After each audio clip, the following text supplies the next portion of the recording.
Faut-il ou pas parler de son autisme à son entourage? Salut, je te souhaite la bienvenue dans cette série de 30 vidéos que je crée en avril 2022 à l'occasion du mois de l'autisme.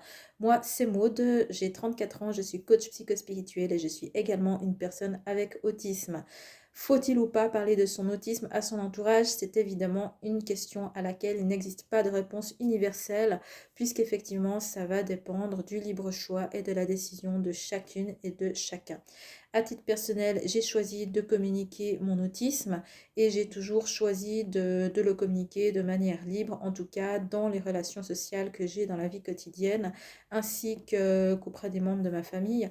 Donc ça arrive que je ne le pose pas comme ça, boum schlouss, sur la table. Par contre, j'aborde facilement le sujet en disant, bon, bah, si jamais, enfin, je suis autiste et je fonctionne comme ça. Quand l'occasion se prête, par exemple, qu'on est en train de parler d'un sujet, par exemple de nos ressentis personnels ou de notre fonctionnement par rapport à cela. Bref, quand la conversation prend un tour un peu plus intimiste, ça m'arrive que simplement je déclare que je suis autiste. Je le dis dans la conversation comme ça, sans faire des grandes déclarations ou quoi que ce soit de ce genre. Et souvent, bah, généralement, c'est presque toujours très bien réceptionné. J'ai choisi de parler de mon autisme pour plusieurs raisons. La première, c'est que ça peut être un facteur explicatif pour certaines maladresses que je commets, pour certaines hypersensibilités que j'ai, ou pour voilà, des trucs parfois où je comprends pas toujours le deuxième degré du premier coup, ou des choses comme ça. Du coup, ça peut être un facteur explicatif sur certains points. Pourquoi est-ce que j'ai choisi de parler de mon autisme aussi? Pourquoi j'ai choisi de montrer à travers des articles et des vidéos YouTube, entre autres? C'est aussi parce que j'ai envie de montrer à quoi ça ressemble une personne avec autisme, de montrer qu'une personne avec autisme, c'est pas forcément les clichés que les gens s'imaginent, que je sais même pas trop à quoi ça correspond exactement, que j'ai envie de montrer que une personne autiste, c'est une personne qui non seulement peut être capable de communiquer et qui a envie de communiquer, même si elle a beaucoup de maladresse par rapport à ça, mais c'est aussi et surtout une personne qui fait des efforts pour s'adapter, une personne qui fait des efforts en fait complètement disproportionnés pour s'adapter, une personne qui ressent des émotions, une personne qui a besoin d'être écoutée, qui a besoin d'être aimée, qui a besoin d'être comprise en fait comme n'importe quel humain.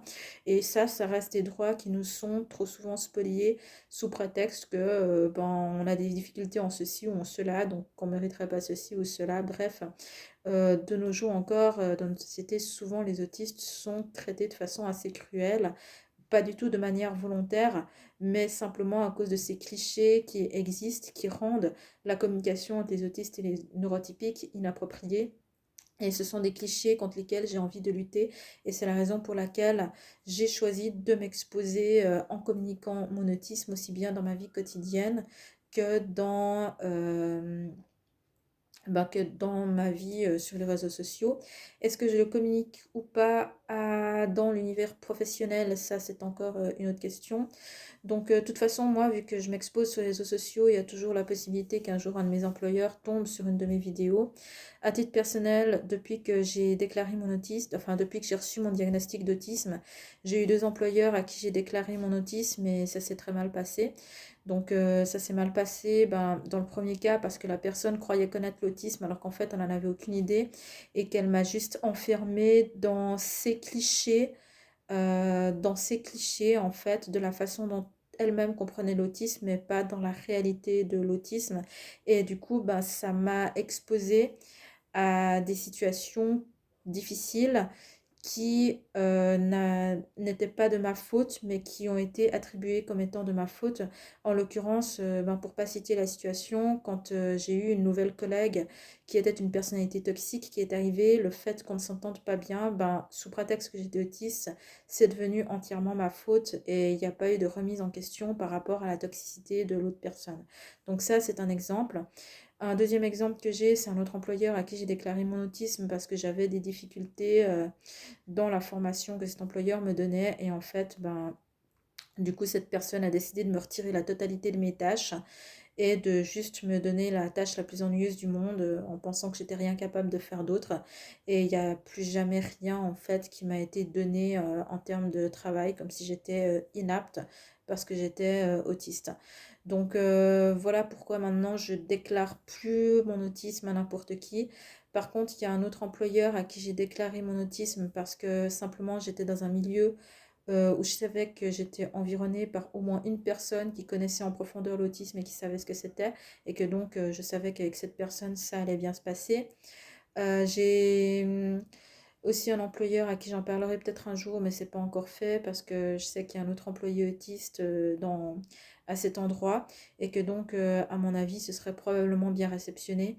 Après, dans la mesure où l'autisme ne m'empêche pas d'avoir de bonnes relations sociales avec mes collègues, ne m'empêche pas de faire mon travail bien comme il faut, je me sens pas non plus l'obligation d'en parler, tout comme j'annoncerai pas non plus que j'ai, je sais pas, des chlamydia ou je sais pas, enfin, voilà, si j'ai une maladie qui est pas visible, ben, je vais pas forcément l'annoncer si elle m'empêche pas de faire mon travail. Et là, c'est vrai que je me sentais pas le besoin de le dire spécialement. J'ai eu d'autres emplois où je l'ai pas annoncé du tout et on m'a pas posé de questions, bah, tout simplement parce que ça s'est extrêmement bien passé dans ces emplois. J'ai aussi eu, évidemment, avant d'être diagnostiquée, des emplois, ça s'est mal passé, je savais pas pourquoi, mais bon, du coup, c'est hors sujet de cette vidéo. Et puis voilà, moi, ce que je pourrais donner comme conseil vraiment sur le plan professionnel, c'est qu'annoncer son autisme, pour moi, c'est bien seulement si la personne en face est prête à savoir en profondeur ce que c'est l'autisme et à vraiment apprendre la réalité de l'autisme, et pas de juste s'arrêter à des clichés sur ce qu'est l'autisme. Et sinon, ben, dans tous les autres cas, de l'expérience que j'en ai, pour ma part, en tout cas, ça m'a rien apporté de positif. Après, si les personnes qui m'écoutent dans cette vidéo, si toi par exemple, tu as des autres témoignages à apporter, bah, n'hésite pas à les poster en commentaire en dessous de cette vidéo. Et comme ça, bah, ça pourra nous donner de l'enrichissement à mon contenu. Donc voilà, je te remercie de m'avoir écouté. Je te dis à bientôt dans une prochaine vidéo et prends bien soin de toi. Ciao, ciao.